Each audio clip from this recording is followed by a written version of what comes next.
Good morning, friend. I am Dilip Verma from Verma Commerce Classes, Malad, Mumbai. You know, from last 1.5 years in this COVID situation, students of Mumbai, even of India, didn't attend their offline lecture of their colleges. There has been huge loss of the study of the student, like especially a practical subject like maths and accounts. Accounts is the new subject for the 11th year student. But by attending their online lecture of the college, they didn't get enough knowledge of the account.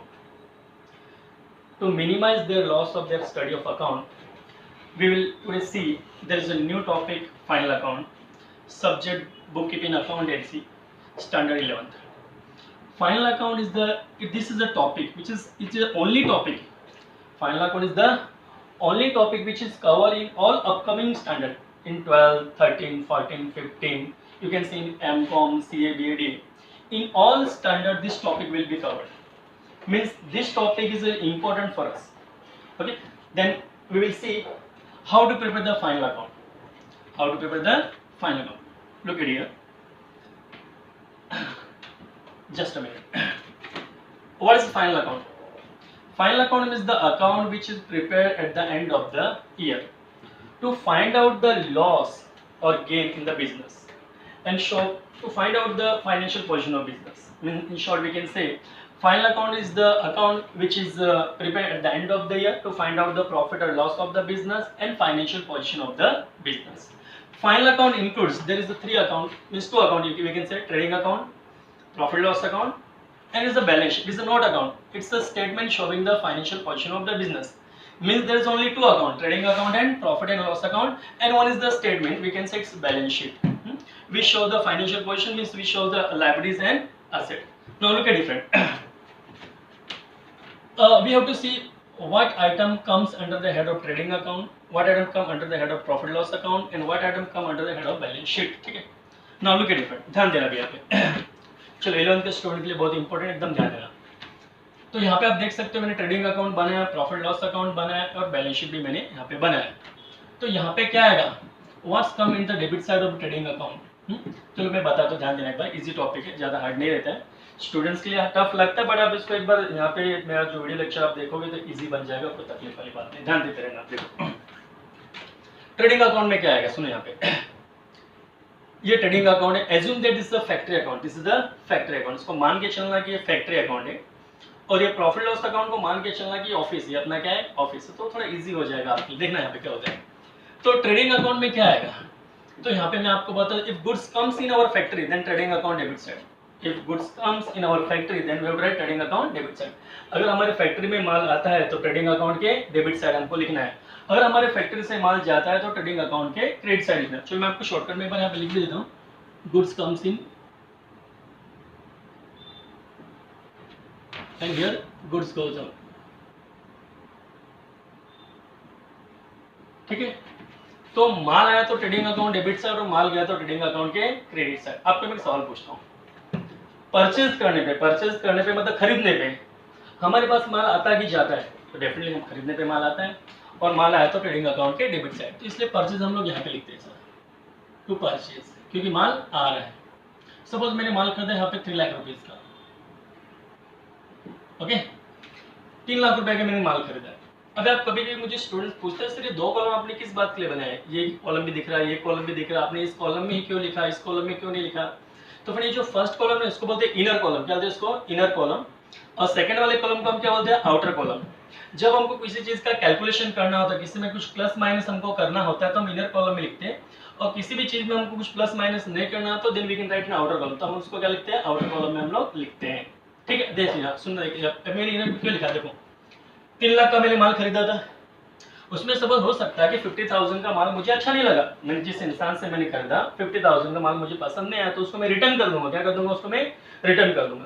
जो माल हमने खरीदा उसको हमने जब return किया तो उसको हम बोलते हैं परचेज रिटर्न. क्या होता है, उसको हम लोग परचेज रिटर्न, क्योंकि पहले खरीदा था, अभी अच्छा नहीं लगा तो हमने उसको रिटर्न कर दिया, इसलिए उसको नाम दे दिया हमने परचेज रिटर्न. तो 3 लाख का खरीदा था, उसमें 50,000 का वापस दे दिया, तो एक्चुअल में हमने कितने का परचेज किया है, 2,50,000 का. तो 2,50,000 कैसे आएगा, जब इसमें 50,000 लेस करेंगे तब. तो यहाँ पे मैं लेस कर रहा हूँ purchase return. Purchase return shortcut में आप लिख सकते हो PR.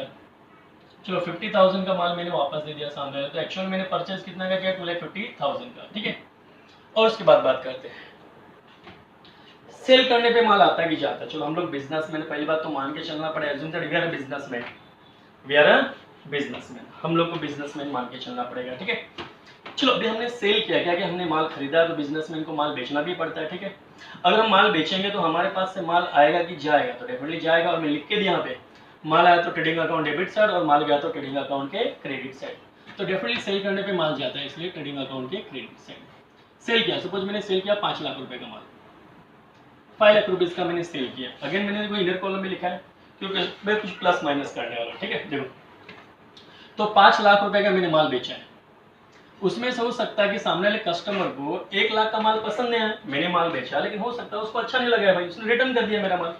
तो अगर मैंने 5 लाख का माल बेचा, उसने 1 लाख का माल मुझे वापस दे दिया, तो एक्चुअल में उसने कितने का माल बेचा, मैंने फिर 4 लाख का बेचा मैंने उसको, ठीक है। तो 4 लाख का आएगा जिसमें 1 लाख रुपीज में लेस करूंगा, उसको तो सेल्स रिटर्न, बेचा माल हमारा वापस, ऐसा लिख दिया शॉर्टकट में मैंने, sales return 1 lakh rupees means और actual sale is 4 lakh rupees, 4 lakh का मैंने माल बेचा, ठीक है। तो माल आया तो इधर, माल गया तो वो साइड, ये डेबिट साइड है, उसको क्रेडिट साइड बोलते हैं हम लोग। ये 2 साइड लिखा वहाँ पे तो मैंने बाय लिखा होगा, तो ये साइड को डेबिट बोलते हैं, उस साइड को क्रेडिट बोलते हैं, जो भी बच्चा फर्स्ट टाइम पढ़ रहा होगा उसके लिए, ठीक है। क्योंकि बहुत सारे बच्चों ने, मुझे पता है कि 11th का बेस का कुछ नॉलेज नहीं है, लेकिन कोई बात नहीं, ये टॉपिक आपके लिए इंपॉर्टेंट है क्योंकि हर स्टैंडर्ड में कवर होने वाला है आपका। मैंने इंट्रोडक्शन में बताया आपको कि ईच एंड एवरी ईयर आपका कवर रहेगा, ठीक है। ध्यान देना यहाँ पे। एक दफा ओपनिंग स्टॉक, ओपनिंग स्टॉक जब आप बिजनेस ओपन करते हैं ना फ्रेंड, तो आपका लास्ट ईयर का कुछ पड़ा हुआ माल रहता है, वो फेंकते नहीं उसको, पहले उसको यूज करते हैं। जैसे फॉर एग्जांपल आपके घर पे थोड़ा आटा बचा रहता है, तो मम्मी उसको फेंकती नहीं, फ्रेंड अगले दिन उसको पहले यूज करते हैं, नया पैकेट फाड़ने के पहले अगले दिन उसको यूज करते हैं हम लोग। तो यहाँ पे भी क्या होता है, हमारे पास कुछ माल पड़ा रहता है फैक्ट्री के अंदर, तो उसको हम फेंकते नहीं है, तो कुछ जो माल हमारे पास पड़ा है उसको पहले यूज करने का, तो हमारे गोडाउन के अंदर माल पड़ा रहेगा, उसको उठा के हम लाएंगे फैक्ट्री में, पहले उसको यूज करेंगे। तो गोडाउन में जो माल पड़ा था उसको हम पहले लाएंगे फैक्ट्री में यूज करेंगे, बाद में नया खरीदा उसको यूज करेंगे। तो हम गोडाउन में से अगर फैक्ट्री में माल लेके आएंगे तो हमारे पास माल आ रहा है कि जा रहा है, तो आ रहा है, उस माल को हम बोलते हैं ओपनिंग स्टॉक। क्या होता है इसको, ओपनिंग स्टॉक। ये भी माल हमारे पास आ रहा है, क्योंकि माल स्टोरेज के लिए हम गोडाउन में रखते हैं, बट जब हम फैक्ट्री में प्रोडक्शन करना हो तो वहां से लेके आते हैं, तो उसको हम बोलते हैं ओपनिंग स्टॉक। लास्ट ईयर उसको हमने नाम दिया था क्लोजिंग स्टॉक, क्योंकि पिछले साल बच गया था तो क्लोजिंग नाम दिया, बट वही प्रोडक्ट हमने इस साल लेके आए वापस, तो उसको हमने ओपनिंग स्टॉक नाम दे दिया। बट हमारे फैक्ट्री में माल आ रहा है इसलिए ट्रेडिंग अकाउंट के डेबिट साइड, ठीक है। चलो इतनी बात हमने कर दी। हाँ, ये जो 3 चीज मैंने बताया आपको, ओपनिंग स्टॉक, परचेज, सेल, ये सब बातें बताइए फिक्स है friend, each and every question में आने वाले, हर क्वेश्चन में ये सब आइटम आने वाले, ठीक है। इतना याद रख लेंगे, ये फिक्स फॉर्मेट है। आप चाहे तो प्रॉब्लम में देखो ना देखो, इतनी बातें आप पहले से लिख दोगे, अमाउंट मत लिखना, ये सब आइटम पहले लिख दोगे तो भी आपका काम पड़ जाएगा, क्योंकि हर प्रॉब्लम में ये सब रहने वाला, ठीक है। देखो आगे की बातें करते हैं हम लोग, और क्या आएगा यहाँ पे। तो माल आया तो ट्रेडिंग अकाउंट डेबिट साइड, माल गया तो ट्रेडिंग अकाउंट के क्रेडिट साइड। एक तीसरी बात खाली और, all factory expense, all factory expense comes to trading account debit side. Factory का कोई भी खर्चा, फैक्ट्री का कोई भी खर्चा ट्रेडिंग अकाउंट के डेबिट साइड लिखने का। तो फैक्ट्री में क्या क्या खर्चा होता है, देखो आप दिमाग लगाओ। फैक्ट्री में जो मजदूर लोग काम करते हैं उनको हम जो पेमेंट देते हैं, उनको जो पगार देते हैं, उसको हम क्या होता है, वेजेस। क्या होता है उसको हम लोग, वेजेस। तो मजदूर जो फैक्ट्री में काम करता है उसको पगार देते हैं, उसको बोलते हैं वेजेस। और जो ऑफिस में जो लोग काम करते हैं, जो ऑफिसर लोग काम करते हैं, उनको जो पेमेंट देते हैं उसको बोलते हैं सैलरी। तो सैलरी और वेजेस दोनों का मतलब होता तो पेमेंट है, बट फैक्ट्री में काम करने वाले जो पेमेंट है उसको वेजेस बोलते हैं, जो ऑफिस में काम करने वाले को हम लोग सैलरी बोलते हैं, ठीक। चलो देखो यहाँ पे, तो यहाँ पे मजदूर फैक्ट्री में काम करते हैं, फैक्ट्री में जो मजदूर काम उनको पगार देंगे उसको बोलते हैं वेजेस। तो वेजेस अपना किस बात का खर्चा, फैक्ट्री का। हाँ अभी देखो इसको मैं आउटर कॉलम में लिख रहा हूँ, क्योंकि इसमें मुझे सपोज कुछ प्लस माइनस नहीं करना है, इसलिए मैं आउटर कॉलम में लिख दिया। प्लस माइनस करना होता तो मैं इनर कॉलम में लिखता था, ठीक है। चलो आगे की बात करते हैं। और फैक्ट्री में क्या खर्चा हो सकता है, फैक्ट्री में क्या लगेगा, कोल, गैस, वाटर, कोयला लगेगा, थोड़ा गैस लगेगा, पानी वानी लगेगा, फैक्ट्री में माल बनाना अपने को, ठीक है। तो फैक्ट्री में आपका आएगा कोल, गैस, वाटर। चलिए लिख दिया मैंने 10,000। हाँ अमाउंट में मनमर्जी लिख रहा हूँ, ऐसे अमाउंट ऐसे नाम के लिए लिख रहा हूँ कि चलो आप कुछ भी अमाउंट लिख रहा हूँ, कि उस कॉलम में लिखना करके इसलिए लिख रहा हूँ मैं। आगे एक तक कैरेज इनवर्ड है, फिर कैरेज इनवर्ड मतलब माल लाने का भाड़ा। कैरेज मतलब भाड़ा, इनवर्ड मतलब अंदर लाने का। तो माल लाने पड़ता, माल फ्रेंड फैक्ट्री में आता है कि ऑफिस में आता है, डेफिनेटली फैक्ट्री में माल आएगा, और फैक्ट्री में माल आएगा मतलब फैक्ट्री का खर्चा, और फैक्ट्री का कोई भी खर्चा ट्रेडिंग अकाउंट के डेबिट साइड, इसलिए कैरेज इनवर्ड मैंने यहाँ पे लिखा है। चलो इसको मैंने 10,000 लिख दिया, मन मर्जी अमाउंट लिख दिया, ठीक है। और फैक्ट्री में क्या खर्चा हो सकता है, चलो फैक्ट्री का रेंट हो सकता है, फैक्ट्री अगर हमारी भाड़े पे रहेगी तो फैक्ट्री का रेंट वगैरह हम लिख देंगे 10,000। अमाउंट मनमर्जी लिख रहे बने से, ठीक है। ये 10,000 मैंने यहाँ पे लिख दिया। तो आपको खाली इतना याद रखना कि all factory expense comes to trading account debit side. Factory का कोई भी खर्चा ट्रेडिंग अकाउंट के डेबिट साइड, फिर कोई भी खर्चा हो फैक्ट्री का, फिर चाहे फैक्ट्री का इंश्योरेंस हो, फैक्ट्री का इलेक्ट्रिसिटी हो, कुछ भी हो, मैं ज्यादा यहाँ पे नहीं लिख सकता, बट इतना याद रखना फैक्ट्री का कोई भी खर्चा ट्रेडिंग अकाउंट के डेबिट साइड। ठीक, चलो इतनी बातें हमने कर ली है। अभी बातें करते हैं हम लोग प्रॉफिट लॉस की। चलो ट्रेडिंग में एक बार वापस याद दिला, तो ट्रेडिंग में 3 बातें होती थी। If goods comes in, then trading account debit side. If goods goes out, then trading account credit side. And all factory expense comes to trading account debit side. तो माल आया तो ट्रेडिंग अकाउंट डेबिट साइड, माल गया तो trading account के credit side, और factory का कोई भी खर्चा ट्रेडिंग अकाउंट के डेबिट साइड। ये 3 बातें खाली अपने को याद रखना, ठीक है। Now look at profit loss. Profit loss पर ध्यान देने का। प्रॉफिट लॉस में कौन सी 3 बातें आती है, यहाँ पे भी कुछ 3 बातें मैं बता रहा हूँ। देखो, फर्स्ट मैंने आपको एजम्पशन किया है कि मान के चलना ये दिस इज योर ऑफिस, ये आपका ऑफिस होगा, आपका फैक्ट्री या आपका ऑफिस, ऐसा मैंने बोला था आपको, ठीक है।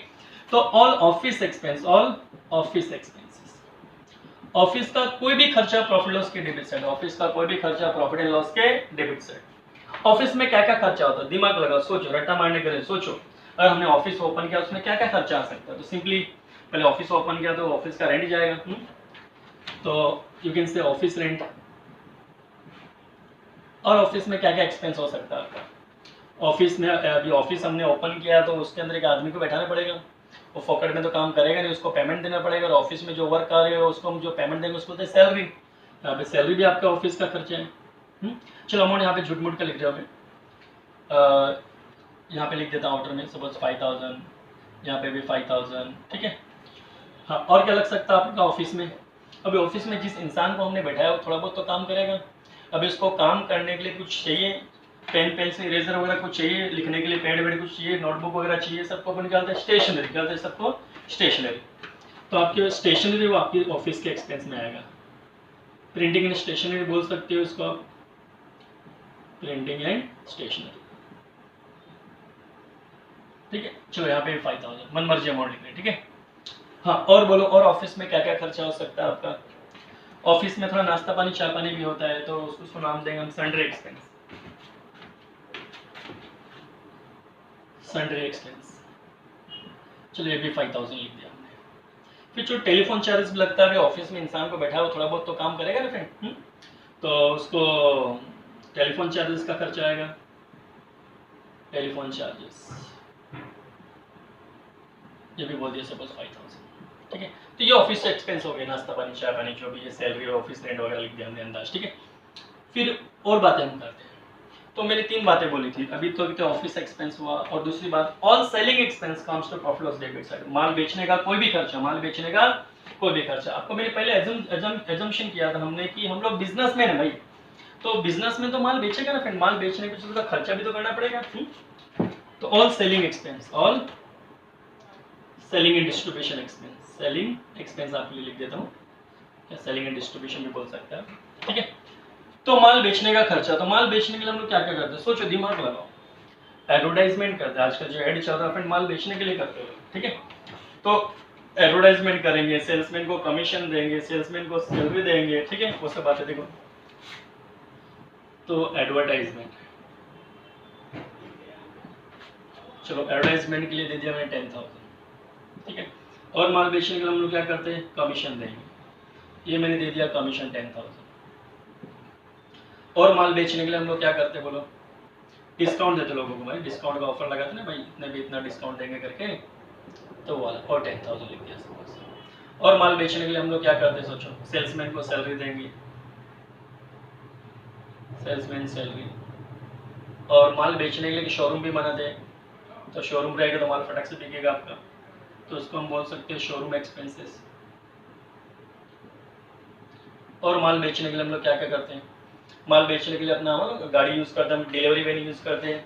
माल हम लोग सामने कस्टमर घर पे भेजेंगे तो उसको हम बोलते हैं कैरेज आउटवर्ड, माल बेचने का भाड़ा। खुद की गाड़ी है तो डिलीवरी चार्ज लिख दो, और आप किसी भाड़े पे गाड़ी अपनी लेके किसी को भेज रहे हो उसके घर पे माल, तो कैरेज आउट, माल बेचने का भाड़ा, तो उसको बोलते हैं कैरेज आउटवर्ड। कैरेज आउटवर्ड मतलब माल बेचने का भाड़ा। देखो, माल खरीदने का भाड़ा देता है कैरेज इनवर्ड, मतलब माल लाने का भाड़ा, क्योंकि फैक्ट्री में माल आता है। और यहाँ पे कैरेज आउटवर्ड मतलब माल बेचने का भाड़ा, तो बेचने का खर्चा, इसलिए प्रॉफिट लॉस के डेबिट साइड। तो मैंने बताया फैक्ट्री में माल आया तो ट्रेडिंग अकाउंट डेबिट साइड, और फैक्ट्री का खर्चा ट्रेडिंग अकाउंट डेबिट साइड। माल बेचने का कोई भी खर्चा तो कैरेज आउट माल बेचने का खर्चा, माल बेचने का भाड़ा, इसलिए प्रॉफिट लॉस के डेबिट साइड आया। ठीक है, चलो अभी और बातें करते हैं। तो प्रॉफिट लॉस में हमने एक तो ऑफिस एक्सपेंस देख लिया, एक सेलिंग एक्सपेंस माल बेचने का खर्चा देख दिया। अब एक थोड़ा इधर देखिए, इधर शॉर्टेज वाला जगह का, तो यहाँ पे देखो मैं लिख रहा हूँ ऑल लॉसेस, ऑल लॉसेस, दुनिया का कोई भी नुकसान, दुनिया का कोई भी नुकसान प्रॉफिट लॉस के डेबिट साइड। चलो क्या क्या लॉस होता है बिजनेस में? बिजनेस में सबसे पहला लॉस होता है बैड डेट्स। बैड डेट्स का मतलब पैसा डूब जाना, पैसा डूब जाना। अभी किसी इंसान को हमने उधारी में माल बेचा है, भाई अब देगा कब देगा, ऐसा दिया दिया मालूम पड़े गांव में जाके बैठ गया हो तो पैसा अपने को मिला नहीं, तो पैसा अपना डूब चुका है, तो उसको बोलते हैं बैड डेट्स। क्या बोलते हैं इसको? Bad debts. अभी सपोज किसी स्टूडेंट से मुझे फीस लेना बाकी है, किसी ने नहीं दिया तो पैसा डूब गया, तो समझ उसको अपन कहते हैं बैड डेट्स। तो हमारे लॉस है बनी, क्या एक तरह का लॉस। और दुनिया का कोई भी नुकसान प्रॉफिट लॉस के डेबिट से। और क्या लॉस होता है बिजनेस में? Loss by fire, loss by fire, आग लग जाना, लॉस बाय थेफ्ट, चोरी हो जाना, है कि नहीं? और एक लॉस होता है डेप्रिसिएशन। क्या होता है? डेप्रिसिएशन। डेप्रिसिएशन 11 में टॉपिक था आपको, फाइनल अकाउंट के पहले टॉपिक था डेप्रिसिएशन। तो कुछ लोगों को तो मैंने पढ़ा है ऑलरेडी, लेकिन कुछ बच्चे न्यू है तो सीधी सीधा कहने का मतलब मैं बता दूं, depreciation means reduction the value of fixed asset due to wear and और पासिंग ऑफ द टाइम। लेकिन कुछ बच्चे बोल सकते क्या मामा आपने क्या बोला, कुछ समझा नहीं हमको। ठीक है, मैं बता दूंगा। आपके पास सबके पास इन दिनों मोबाइल का जमाना है, ठीक है? तो आपने सपोज को मोबाइल लाया होगा 10,000 का, जो आपने परचेज किया तो मोबाइल का वैल्यू था 10,000। अब एक साल बाद उसको बेचोगे तो हो सकता है आप ओनली 3,000 मिले या 4,000, वाट एवर जो भी कुछ अमाउंट रहेगा आपके नसीब में, 3,000 4,000 जो भी हो, बट कम मिलेगा, आपको पता है। तो 10,000 के मोबाइल को आप एक साल बाद बेचते हो, सपोज आपको 3,000 मिल रहा है, तो 7,000 तो वैल्यू कम हो गया ना फ्रेंड। तो जो 7,000 वैल्यू कम हुआ ना, उसको हम बोलते हैं डेप्रिसिएशन। क्या बोलते हैं इसको? अकाउंटिंग भाषा में उसको हम बोलते हैं डेप्रिसिएशन। तो कोई भी चीज का वैल्यू कम हो जाने को हम डेप्रिसिएशन बोलते हैं। जैसे एग्जांपल के तौर पे आप कार लेके आए तो 7-8 लाख रुपए का कार लेके आए, आपने उसको 2 साल यूज किया, बेचो तो कार का 1 लाख रुपए मिलेगा आपको, मतलब वापस वहां पे वैल्यू 5-6 लाख रुपए कम हो गया। तो कोई भी चीज का, कोई भी फिक्स्ड एसेट का, वो एसेट जो 1 साल से ज्यादा चलता है, उस प्रॉपर्टी का अगर वैल्यू कम हो जाता है तो उसको अपन क्या बोलते हैं? डेप्रिसिएशन। क्या बोलते हैं इसको? डेप्रिसिएशन। तो आज बिजनेस में बहुत सारी मशीन रहती है, फर्नीचर रहता है, सबका धीरे धीरे वैल्यू कम होता है सर। तो जो वैल्यू कम होता है उसको अपन क्या बोलते हैं? डेप्रिसिएशन। तो ये डेप्रिसिएशन हमारे लिए एक तरह का लॉस है। फिर हमने कभी किसी से लोन लिया होगा तो उस पर ब्याज भरना पड़ता है अपने को, उसको इंटरेस्ट पे करना पड़ता है। सपोज मैंने बैंक से लोन लिया, फ्रेंड से लोन लिया, कहाँ से मैंने लोन लिया है, उस पर अगर मैं इंटरेस्ट पे कर रहा हूँ, ब्याज चुका रहा हूँ मैं, तो मेरे लिए लॉस है वो। तो कोई भी लॉस को हमको प्रॉफिट लॉस डेबिट साइड लिखना है, तो यहाँ पे लिख दिया मैंने interest on loan, interest on loan. चलो देखो वापस एक बार याद दिला दूं मैं आपको। प्रॉफिट लॉस में 3 बातें: ऑफिस का कोई भी खर्चा, माल बेचने का कोई भी खर्चा, दुनिया का कोई भी नुकसान, प्रॉफिट लॉस के डेबिट साइड। चलो अमाउंट तो कुछ भी लिख देते हम लोग यहाँ पे, मन मर्जी अमाउंट। सपोज ये लिख दिया आपके लिए, सपोज 5,000 लिख दिया वापस मैंने यहाँ पे, वो तो आपकी खुशी के लिए अमाउंट लिख रहा है, ऐसे जरूरत नहीं वैसे तो, ठीक है ओके। तो ये बात होगी प्रॉफिट लॉस की। अब ये प्रॉफिट लॉस क्रेडिट साइड है, बाकी आपको खाली खाली दिख रहा है यहाँ पे। पहली बात यहाँ पे 1 2 3 लाइन छोड़ दिया करो, क्योंकि ऊपर से कुछ मसाला यहाँ पे बाद में आएगा जब हम टोटल मारेंगे तब, तो हमेशा 1 2 लाइन छोड़ दिया करो। उसके बाद मैं लिख देता हूँ आपके लिए, by all income and gain, income and gain मतलब दुनिया का कोई भी इनकम या फायदा, गेन मतलब यहाँ पे फायदा, दुनिया का कोई भी इनकम, कोई भी प्रॉफिट कहाँ जाएगा? प्रॉफिट लॉस के क्रेडिट साइड। जैसे एग्जांपल, जब मैंने यहाँ पे किसी को कमीशन दिया तो मेरे लिए नुकसान था, और खुद को कमीशन मिला तो फायदा। जब यहाँ पे मैंने किसी को रेंट दिया, भाड़ा दिया, तो मेरे लिए खर्चा था, और खुद को भाड़ा मिला तो फायदा। जब मैंने यहाँ पे किसी को डिस्काउंट दिया तो मेरे लिए नुकसान था, बट खुद को डिस्काउंट मिला तो फायदा। क्योंकि बिजनेसमैन जब किसी को डिस्काउंट देता है तो खुद जब माल खरीदता है तो डिस्काउंट मिलता है भी उसको, ठीक है। तो यहाँ पे जो भी इनकम अपने लिए हो रहा है वो यहाँ पे लिखेंगे, ठीक है। देखते हैं, आप लिखते हैं बाय डिस्काउंट रिसीव्ड, अपने को डिस्काउंट मिला तो यहाँ पे इंटरेस्ट मतलब ब्याज मिला, तो यहाँ पे अपना बैंक बैलेंस था, बैंक में पैसा जमा था तो उस पर भी अपने को ब्याज मिल रहा था, वो भी यहाँ पे। और क्या मिल सकता है अपने को? एक मिनट, थोड़ा सा इसमें मैं इंक डाल दूँ।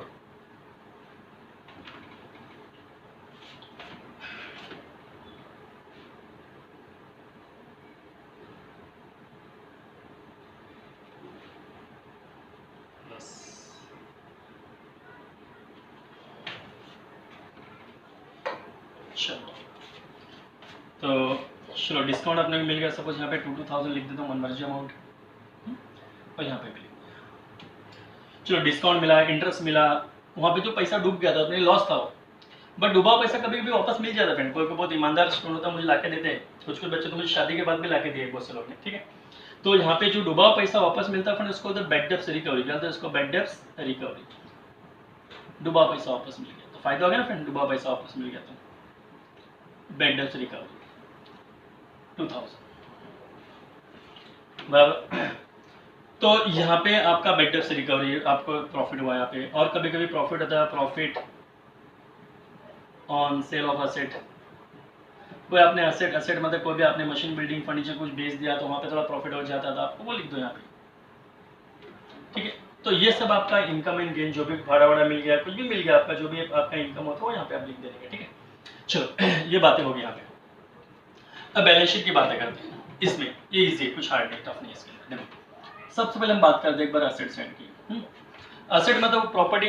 Asset mean that thing which we can sold the market. Property मतलब वो चीज होती है जिसको मार्केट बेच के पैसा मिल सकता है अपने को। चलो आज की दुनिया में आपके लिए प्रॉपर्टी क्या क्या है, देखो आपके लिए सबसे बड़ा प्रॉपर्टी इस वक्त पैसा, कैश इन हैंड, हाथ में पैसा आपके, बैंक बैलेंस, ठीक है। मशीन बेच के पैसा मिलेगा आपको, मशीनरी, बिल्डिंग, मोटर कार, तो ज़्यादा नहीं लिखता मैं, जगह का शॉर्टेज है, मोटर कार। एक इन्वेस्टमेंट। फिर इन्वेस्टमेंट मतलब ये होता है कि हमने किसी रिलायंस टाटा कंपनी का कोई शेयर वेयर खरीद के रखा होगा तो उसको बेच के पैसा मिलेगा अपने। तो किसी भी कंपनी के कुछ शेयर्स खरीदते, कोई डिवेंचर करते या फिक्स डिपॉजिट में पैसा जमा करते, ये सब चीज़ को अगर बेचते तो पैसा अपने को मिलता है। चलिए सबका अमाउंट भी मैंने लिख दिया यहाँ पे, सपोज 20,000, बड़ा बड़ा अमाउंट लिख देता अच्छा लगने के लिए।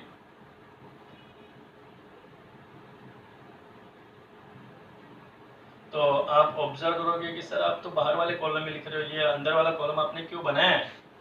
तो फ्रेंड हम जो प्रैक्टिकल प्रॉब्लम सॉल्व करेंगे उसमें एक दो नीचे में कुछ इन्फॉर्मेशन दी, कुछ एडजस्टमेंट दे रहेगी, तो वहाँ पे कुछ कुछ चीज़ों को जो कुछ प्लस माइनस करना है। कभी बोलेगा आपकी मशीन का वैल्यू कम हो गया है 2,000 रुपये साल के एंड में, तो 20,000 को मैं अंदर लिखूंगा, फिर उसमें 2,000 वैल्यू कम करूंगा, फिर 18,000 बाहर निकालूंगा। तो वो ऐसा एडजस्टमेंट दिया रहेगा तब मैं उसको अंदर लिखूंगा, ये सब बाहर कॉलम में अपने को लिखना है, ठीक है। तो नेक्स्ट प्रॉब्लम में मैं आपको बताऊंगा ऐसे कि कब अंदर लिखना, कब, जैसे एक प्रॉब्लम फ्रेम करूंगा आपके लिए, एक प्रॉब्लम बनाऊंगा उसको भी सॉल्व करेंगे, वो नेक्स्ट लेक्चर में। एक लेक्चर में वीडियो फ्रेंड बहुत ज़्यादा बड़ा हो जाता है, ठीक है। आगे की बात करते हैं। इतना देखो इन्वेस्टमेंट अपने ले सके। एक रहेगा आपके लिए डेटर्स।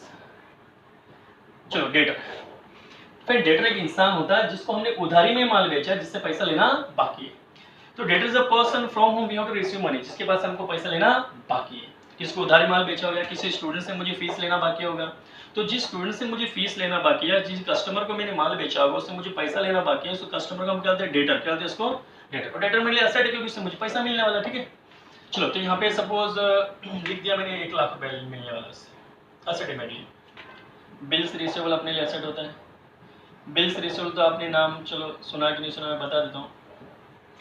अगर मुझे बिल का पैसा लेना बाकी है किसी, तो मेरे लिए बिल्स रिसीवेबल। जैसे एग्जांपल, आपने अपने घर पे अडानी इलेक्ट्रिसिटी या रिलायंस इलेक्ट्रिसिटी या टाटा इलेक्ट्रिसिटी आपके घर पे लाइट बिल डाल के जाता है, तो उस लाइट बिल का उस सामने वाले को पैसा मिलता है, तो इसलिए वो बिल्स रिसीवेबल है। और उसी बिल का पैसा आपको चुकाना तो आपके लिए वो बिल्स पेएबल है। तो अडानी कंपनी को पैसा मिलने वाला उस बिल का, इसलिए उसके लिए बिल्स रिसीवेबल, और उसी बिल का पैसा आपको चुकाने के तो आपके लिए बिल्स पेएबल, ठीक है। तो बिल्स रिसीवेबल। अभी हम लोग बिजनेसमैन है तो हमने किसी को कुछ सर्विस दिया होगा, उसका पैसा लेना बाकी है अपने के लिए, तो अपने लिए एसेट है 50,000। चलो और क्या आएगा आपका, बिल्स रिसीवेबल हो गया, डेटर हो गया, इन्वेस्टमेंट, ये सब फिक्स्ड एसेट आपके हो गए। और आप एक बोल सकते हो prepaid expenses. Prepaid expenses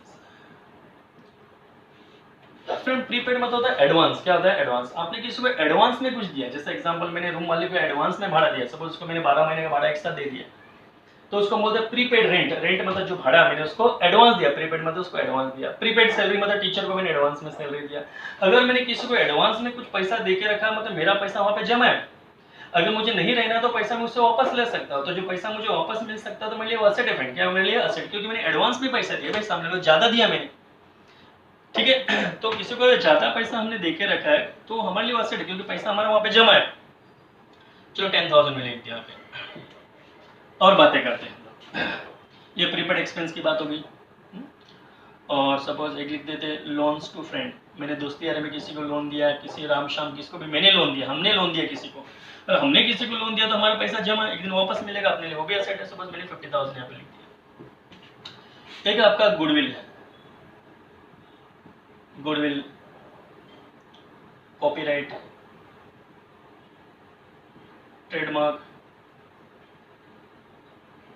patent, ये सबको बोलते हैं इनटेंजिबल एसेट। आपने 11 में देखा होगा स्टार्टिंग में फर्स्ट टॉपिक में ये सब इंटेंजिबल एसेट है। इंटेंजिबल एसेट में those asset which we can not see, can not touch, but we can measure in money terms, जिसको लेकिन पैसे में माप सकते हैं, उसको छू नहीं सकते, देख नहीं सकते, बट पैसे में बेच सकते।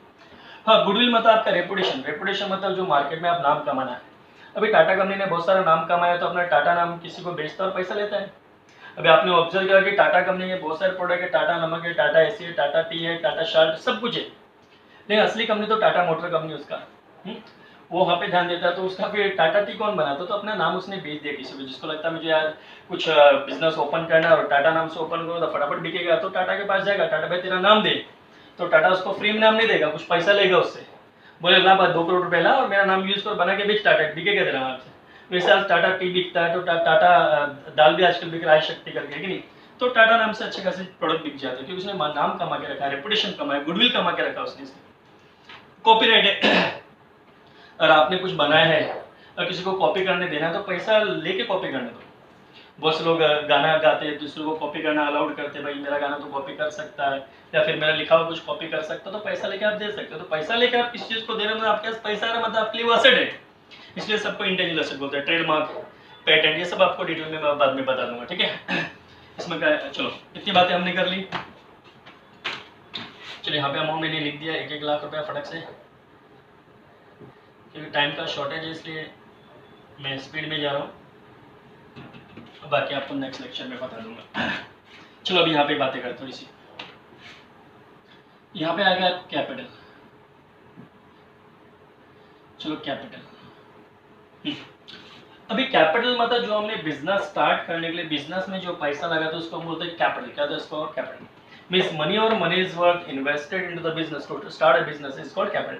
तो बिजनेस स्टार्ट करने के लिए बिजनेस में जो पैसा लगाते हैं उसको अपन कहते हैं कैपिटल। जैसे भी वर्मा क्लासेस स्टार्ट करने के लिए वर्मा सर ने पैसा लगाया होगा, तो सपोज वर्मा सर ने 5 लाख रुपया लगाया, बराबर, तो इसको हम बोलते हैं कैपिटल। क्या था इसको हम लोग, कैपिटल। अभी कोई बच्चा मुझे कभी पूछ लेता है सर कैपिटल को आपने लाइब्रेरीज में क्यों लिखा है, तो ठीक है, यहाँ पे एक सेपरेट एंट्री कॉन्सेप्ट होता है, जब आप हायर लेवल पे जाओगे 13, 14, 15 में जाओगे तो आपको बताएंगे यहाँ पे। तो सेपरेट एंटिटी कॉन्सेप्ट के हिसाब से बात होती है कि ये जो मैंने बताया अभी थोड़े पहले कि अपने आप को बिजनेसमैन समझो, बट यहाँ पे अपने आप को बिजनेसमैन ने समझ के बिजनेस समझना। क्या समझने का, बिजनेस मतलब यहाँ पे मुझे वर्मा सर को न समझ के अपने आप को वर्मा क्लासेस समझना पड़ेगा। कि आप दिमाग लगाए ना, कभी कभी मुझे जब कोई इंसान फोन करता है भाई वर्मा क्लासेस, तो मैं थोड़ी बोलता उसको भाई मैं वर्मा क्लास नहीं बोल रहा हूँ, मैं तो वर्मा सर बोल रहा हूँ, ऐसा नहीं बोलता उसको। तो पूछता वर्मा क्लास, तो मैं डायरेक्ट बोलता यस वर्मा क्लासेस। आपने किसी रिलायंस कंपनी में फोन लगाया, टाटा में फोन लगाया, तो आप बोले टाटा कंपनी, तो सामने लगे टाटा कंपनी, ठीक है। तो यहाँ पे वैसे हमको अपने आप को क्या समझने का, बिजनेस। तो वर्मा सर ने मुझे यहाँ पे बिजनेस स्टार्ट करने के लिए वर्मा क्लास को 5 लाख रुपया दिया था। मतलब वर्मा क्लास ने एक तरह से उधारी पैसा लिया ना फिर वर्मा सर से। तो वर्मा क्लास का फर्ज बनता है कि 1 साल के बाद वर्मा सर को कमा के देने का। तो आज वर्मा सर ने वर्मा क्लासेस को 5 लाख रुपए दिया, तो वर्मा क्लासेस के लिए तो कर्जा हुआ ना फिर। तो वर्मा क्लासेस के लिए कर्जा मतलब लाइबिलिटी वर्मा क्लासेस के लिए, ठीक है, इसलिए उसको लाइबिलिटी साइड में हमने लिखा, ठीक है। तो 5 लाख रुपए चुकाना पड़ेगा वर्मा क्लासेस को वर्मा सर को। तो यहाँ पे वर्मा सर ने 5 लाख रुपए लगाए कैपिटल है। अब इसमें से सपोज कुछ पैसा वर्मा सर ने मतलब बिजनेसमैन ने अपने घर पे लेके गया पर्सनल, इसलिए इसको ड्राइंग बोलते हैं। मैंने 11 में सिखाया आपको स्टार्टिंग के लेक्चर में कि मनी और money is what means any asset withdrawn by the businessman from his business for personal use for drawing. कि बिजनेस की कोई भी प्रॉपर्टी कोई भी बिजनेसमैन अपने घर पे लेके जाता है उसको अपन क्या बोलते हैं, ड्राइंग। तो यहाँ पे ड्राइंग मतलब घर पे पैसा लेके गए। तो यहाँ पे वर्मा सर ने 5 लाख रुपया लगाया था बिजनेस में कैपिटल, बट उसमें सपोज 1 लाख रुपया घर पे लेके गए, तो बिजनेस में कितना बचा, सिर्फ 4 लाख रुपए ने। तो आपने अब यहाँ पे ऑब्जर्व किया, देखो मैंने पहले वाले कॉलम में लिखा, इस कॉलम में मैंने इसमें लिखा, क्यों लिखा, क्योंकि मुझे इसमें से कुछ प्लस माइनस करना था, इसलिए।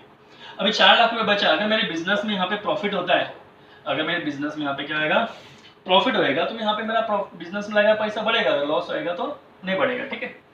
चलो इतनी बातें यहाँ पे कर ली। तो अगर यहाँ पे अगर नेट प्रॉफिट होता है तो प्लस होएगा, अगर मेरे बिजनेस को सपोज यहाँ पे मैं टोटल मारने के बाद अगर कुछ प्रॉफिट आता है तो यहाँ पे कुछ प्लस करूँगा मैं। अगर मुझे लॉस होता है तो बिजनेस में लगा पैसा मेरा कम हो जाएगा, तो नेट लॉस। अगर प्रॉफिट हो तो 2 लाख का प्रॉफिट हुआ तो 4 लाख में 2 लाख ऐड को 6 लाख हो जाएगा प्रॉफिट। बट यहाँ पे अगर लॉस हो गया मेरे को 1 लाख का, तो मैं 4 लाख में से 1 लाख लेस करूंगा, डायरेक्ट 3 लाख रुपीज आएगा फिर, ठीक है। इतनी बातें हमने कर ली। और थोड़ी सी बातें लिखते हैं यहाँ पे। बैंक लोन, तो बैंक लोन भी तो अपनी लाइबिलिटी लेंगे। लाइबिलिटीज मतलब क्या आएगा, आपका कर्जा, लाइबिलिटी मतलब कर्जा, और एसेट मतलब आपका प्रॉपर्टी है।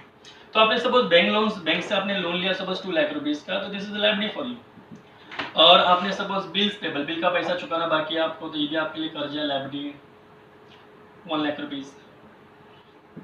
और क्या कर्जा हो सकता है आपका? आउटस्टैंडिंग एक्सपेंस, आउटस्टैंडिंग एक्सपेंस मतलब खर्चा, एक्सपेंस मतलब खर्चा, आउटस्टैंडिंग मतलब बाकी, आउटस्टैंडिंग मतलब बाकी, कोई भी खर्चा चुकाना बाकी। जैसे एग्जांपल के तौर पे आपका आउटस्टैंडिंग सैलरी, मतलब किसी टीचर को पगार देना बाकी है तो मेरे लिए कर्जा है। आउटस्टैंडिंग रेंट, रूम वाले को भाड़ा देना बाकी है तो मेरे लिए कर्जा है।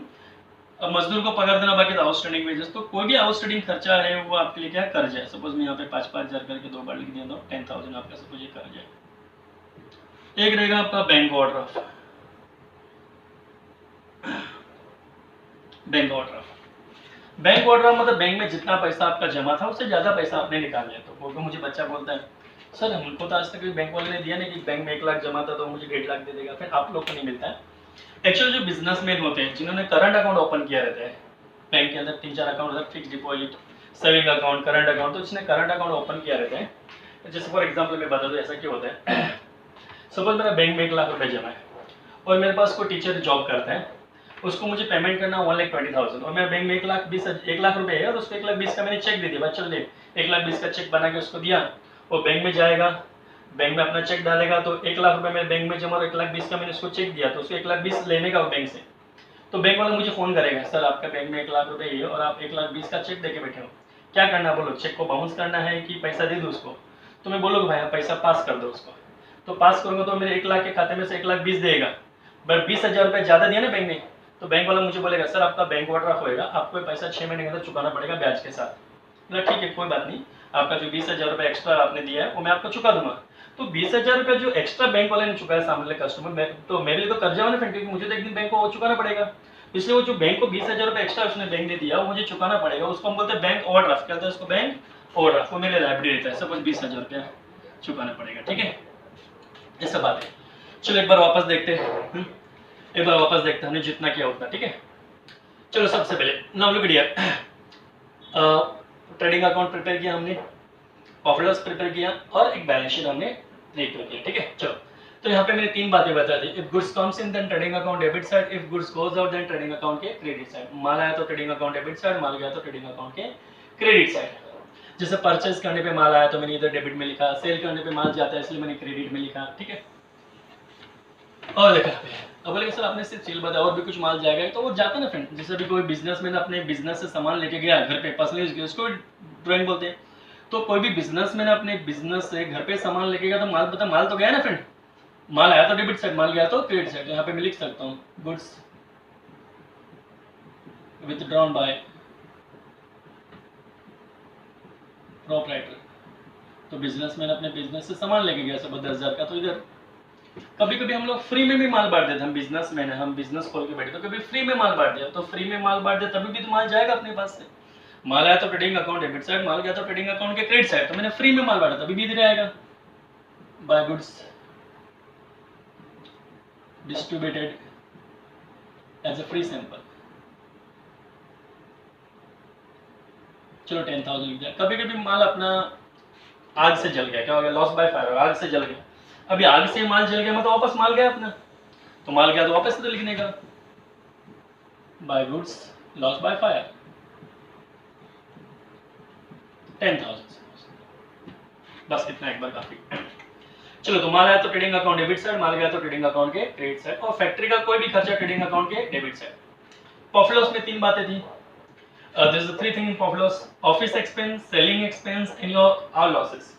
तो माल ऑफिस का कोई भी खर्चा, माल बेचने का कोई भी खर्चा, दुनिया का कोई भी नुकसान प्रॉफिट लॉस के debit side. Profit loss credit side में एक ही बात थी, दुनिया का कोई भी फायदा, कोई भी इनकम प्रॉफिट लॉस के क्रेडिट साइड। और यहाँ पे एसेट में, एसेट मतलब प्रॉपर्टी, अपनी संपत्ति, यहाँ पे जैसे पैसा हाथ में, बैंक बैलेंस है, मशीनें, सबको बेच के पैसा मिलता है, सबसे पैसा मिलता है, तो ये सब अपने लिए एसेट है।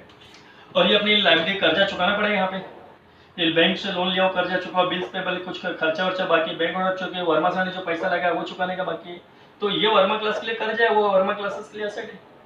तो मेरे ख्याल से आपको इतना समझा होगा, ज़्यादा बड़ा वीडियो नहीं बना सकता मैं एक लेक्चर में। तो नेक्स्ट लेक्चर में मैं एक प्रैक्टिकल प्रॉब्लम सॉल्व करके आप लोगों को बहुत अच्छे से ध्यान देना। तो ओके फ्रेंड, तो इतना मेरे लिए काफ़ी, आपके लिए भी इतना देखो एक बार आज के लिए, फिर सेकंड लेक्चर में हम लोग देखेंगे। Okay friend, goodbye, have a nice day.